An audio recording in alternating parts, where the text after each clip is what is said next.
መለያቸው ሸገር ላይ ሆነ።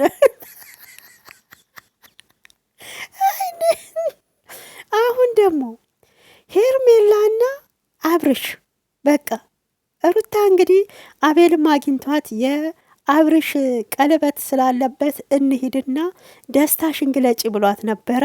እኔ ምን ቤት ነኝና ነው የሚሄደው ብላ መልካም ምኞቷን እንኳን አልገለጸችም ማለት ነው። ሩታዬ ምን ነው ምንም ቢሆን እኮ ጥሩ ነገር አብራችሁ አሳልፋችኋል።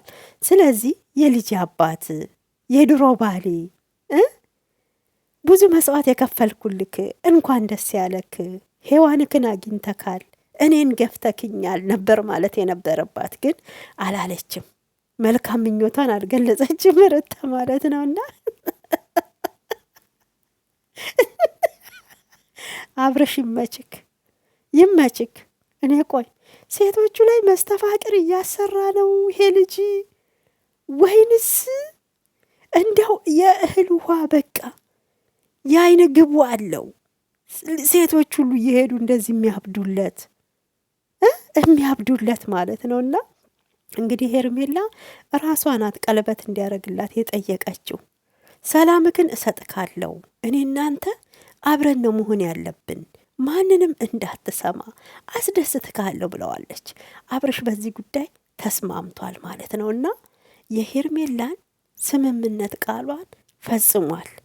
ዛሬ ደግሞ ሄርሜላ ለራሷ ቬሎ፣ ለሱ ሱፍ፣ አብርሽ ደግሞ ሊሞዚኑን ይዞ መጣ። ከዚህ ቀደም እስቲ በሊሞዚን ያገባች ማናት ከአብርሽ ጋር? ለሩታ እንኳን ሊሞዚን እንዳልመጣ ታውቃላችሁ። ግን ይሄ ማበላለጥ እንዳይሆንብኝ እንጂ ማለት ነው። እውነቴን እኮ ነው። ቬሎ እንኳን ያየነው እኮ ዱባይ ላይ ነበር ለብሳ። አሁን ሄርሜላ ደግሞ ኢትዮጵያ ውስጥ ይህን የመሰለ ቬሎ ማለት ነው። ኧረ ተዉ ተዉ እንዴ! ለማንኛውም መልካም ምኞታችሁን ግለጹላቸው። በጣም ነው የሚያምሩት። ከአይን ያውጣችሁ ማለት ነው። አንተ ደግሞ አለክ ወንድም ተብየው ቅናተኛ፣ የወንድም ቅናተኛ መካሪ መስለክ ማለት ነው። መካሪ መስለክ ቀለበት ታረክ ከሄርሜላ ጋራ ምን ብለክ ነበረ ለሩታ ያረከው እያልክ በቃ እኮ አለቀ። ያ የድሮ ቃል የተገባው እኮ ፈረሰ።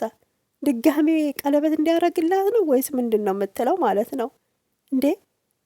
አብርሽን በቃ ሩታ እኮ አልፈልግክም ብላ ገፍተዋለች፣ ሄርሜላ ላይ ጥለዋለች ማለት ነው።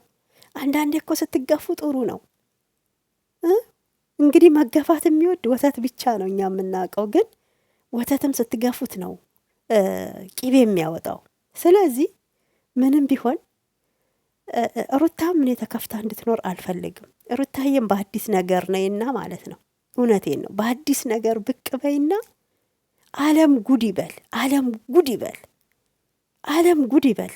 እንዴ ነይ ሩታዬ፣ እንዳይከፋሽ አንቺም ነይ እንደዚህ ከውልሽ ከቬሎ ቬሎ ከወርቅ ወርቅ ሊሞዚን ይዘሽ ነይ እና ይሄ ሶሻል ሚዲያውን አንቀጥቅጩ። ደግሞ አንቺም በተራሽ ማለት ነው አንቀጥቅጩ።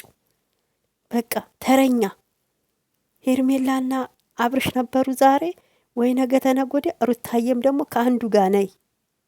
ምን አባቱ እንደዛ ነው ዶላር የሚሸቀለው። ነይ ነይ የኔ ማር፣ ነይ የኛ ልዕልት፣ ነይ የድሮ የአብርሽ ንግስት።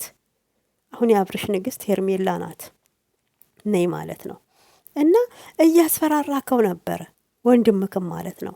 ወንድሜ አይደለክም ቤተሰብ በሙሉ ዝም በል እባክህን አንተ ኤፍሬም የምትባለው ማለት ነው። ጣት ገማ ተብሎ ቆርጠ ካጥለው ወንድምክ ነው። ወሬ አታብዛ።